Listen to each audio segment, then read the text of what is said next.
All right, let's dive in. Imagine this. You're holding a smartphone, right? A tiny little thing, but so complex. Dozens of components all perfectly arranged and it works. But before that phone ends up in your pocket, it goes through this crucial quality control checkpoint. And the people who make sure it's all good, they're like the unsung heroes of electronics, the automated optical inspection operators. Yeah, it really is incredible when you think about the level of precision that goes into something we use every single day. We just expect our devices to work, and we don't often stop to think about the technology and the people behind that reliability. It's true. And that's exactly what we're going to unpack today. We're talking about AOI operators, what they actually do, why their role is becoming more important than ever, Mhm. and what it takes to succeed in this whole world of meticulous electronics.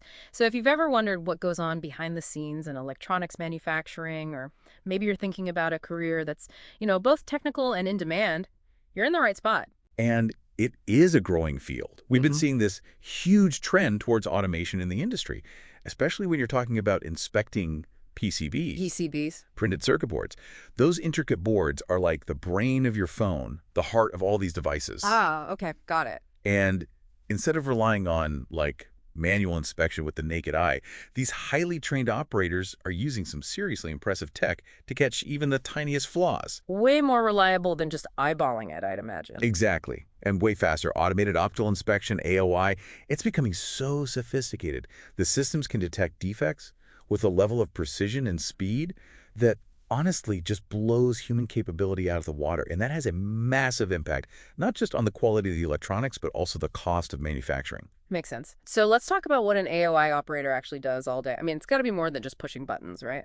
Oh, for sure. It's way more than that. The AOI system might handle the visual scanning part, but the operator is the one who has to understand and interpret all that data. Imagine trying to find a broken thread in a tapestry, but you don't even know what the pattern is supposed to look like. That's what it's like for an AOI operator without a really solid understanding of electronics and circuitry. They're basically detectives, but they use highly specialized equipment to do their detective work. So they need to know the theory, the ins and outs of electronics, but then also have these practical skills to actually use the AOI equipment. It's like this unique combo of technical expertise, attention to detail because you can't miss a thing, and then, of course, problem-solving skills. You got it. On any given day, an AOI operator is reading and interpreting technical drawings. They're calibrating the equipment, making sure it's all working correctly, analyzing the results from the scans, and then troubleshooting any issues that pop up. It's a lot. It sounds like it. So for someone who's, interested in this field, what's the work environment actually like? Give us the inside scoop. What's it like to be an AOI operator? Picture a modern manufacturing plant. It's a controlled environment, could be a bit busy, maybe a little loud at times. They're usually on their feet, moving around, working with this advanced machinery, and they're laser focused on making sure every single component meets these really strict standards. So probably not the best gig if you're someone who prefers a quiet cubicle all day, huh? Probably not. But if you like working with your hands, you're into technology, Yeah. and you don't mind a fast-paced environment, then it could be a really good fit. Like any job, there are pros and cons to weigh, but with automation becoming more and more prevalent, the demand for skilled AOI operators, it's definitely on the rise. Always good to know a job is in demand these days, especially in today's world. So besides the whole in-demand thing, what are some of the other pros and cons someone thinking about this career should consider? Well, on the plus side, you're working in a field that's constantly changing and evolving. There's always something new to learn, which keeps things interesting. Plus, there's that feeling of satisfaction that comes with knowing you're playing a crucial role in making sure all this technology that we rely on actually works as it should. But on the other hand, it can be demanding work. You Sure. need intense focus, and you have to have a really keen eye for detail, which for some people that can be mentally draining.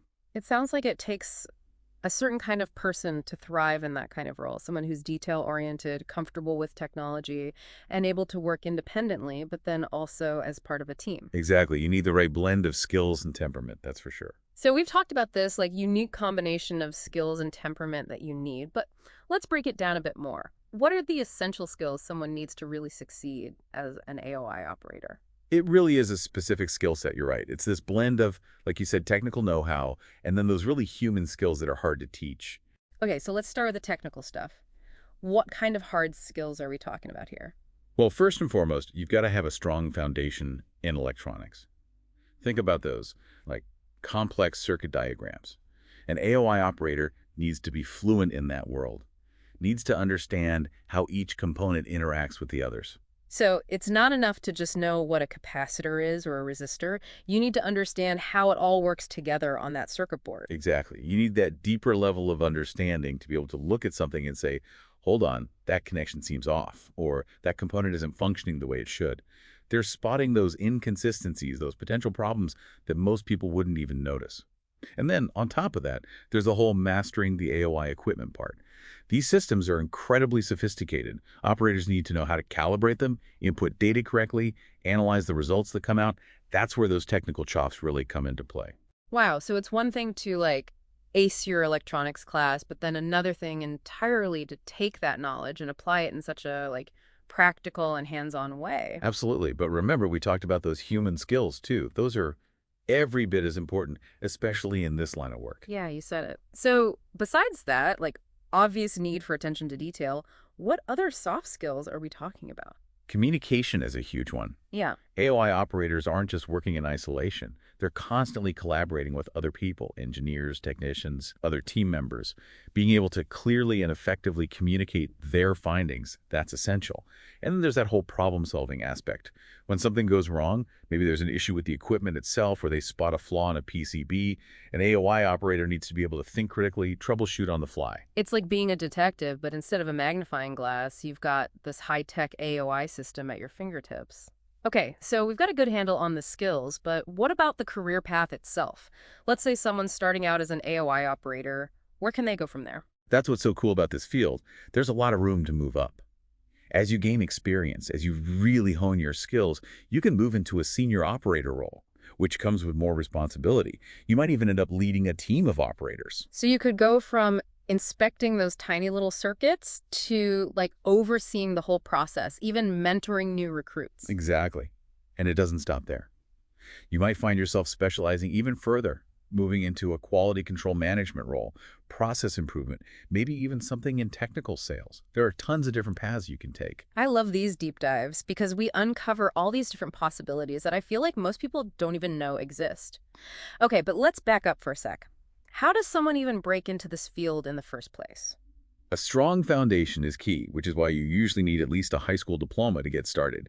But honestly, in such a competitive job market, most employers really like to see some kind of post-secondary education. So that could be a certificate program, an associate's degree, maybe even a bachelor's degree in electronics engineering. Exactly.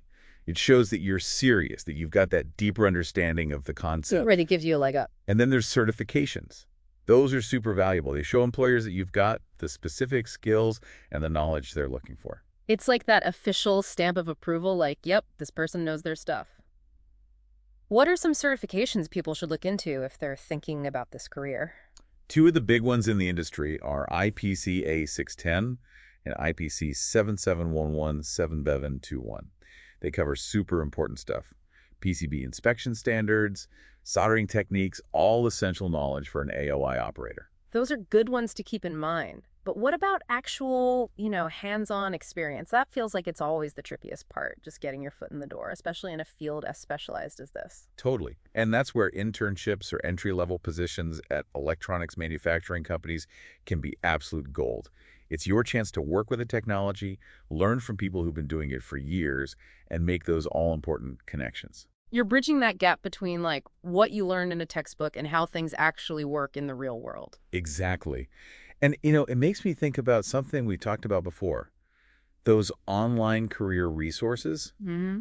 platforms like RoleCatcher, those could be so helpful for anyone who's serious about a career as an AOI operator. It's true. We talked about certifications and how important it is to like tailor your resume to really highlight those in-demand skills.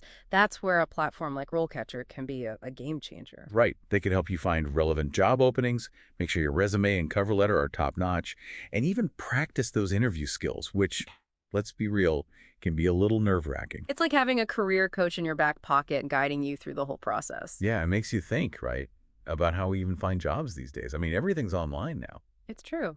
We've been talking about how automation is changing the game for circuit board inspection, but it's also like changing the whole job search process in general. Absolutely. It's Yeah. moving so fast. And the people who can keep up, who are comfortable with technology Mhm. and using those online resources, they definitely have a leg up. Which honestly brings me to something else I've been thinking about this whole time.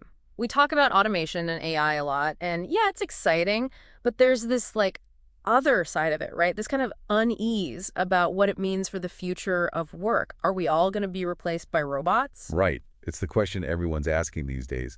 But if you look at a field like AOI, it's kind of a different story. The technology isn't replacing humans so much as it's like enhancing what they can do. It's like we were saying earlier how those soft skills, those human skills, they're becoming even more important as the technology gets more advanced. Totally. You still need that human judgment, that ability to look at a situation and make a call based on experience and intuition. An algorithm can only take you so far. Okay, so like with the AOI operator, they're using this incredible technology, but they're the ones interpreting the data, making decisions about quality control. That's not something a robot can do, at least not yet. Exactly. And we see that across so many industries. The jobs that are most likely to be automated are the ones that are like really repetitive, predictable things that don't require much creativity or critical thinking. Which means the jobs of the future, they're going to require those uniquely human skills, right? Like Mhm. adaptability, creative problem solving, being able to communicate effectively, all those things that machines, as of now, can't quite seem to master. 100%. And that's something for all of us to think about, no matter what field we're in or want to go into. Like, what skills are we nurturing? Are we staying flexible, adaptable? Are we open to learning new things throughout our careers? Big questions. We've gone from inspecting microchips to pondering the future of humanity. See, that's what I love about these deep dives. You start with one thing and it just like spirals out into all these other ideas. Yeah, I know. It's been eye-opening for sure. So for our listeners who are out there, like, super inspired right now, maybe even thinking about a career as an AOI operator, what should they do? What's the next step? I always say you can't beat hands-on experience. Reach out to some electronics manufacturers, look for internships, even just entry-level positions, just to get a foot in the door, see what it's all about.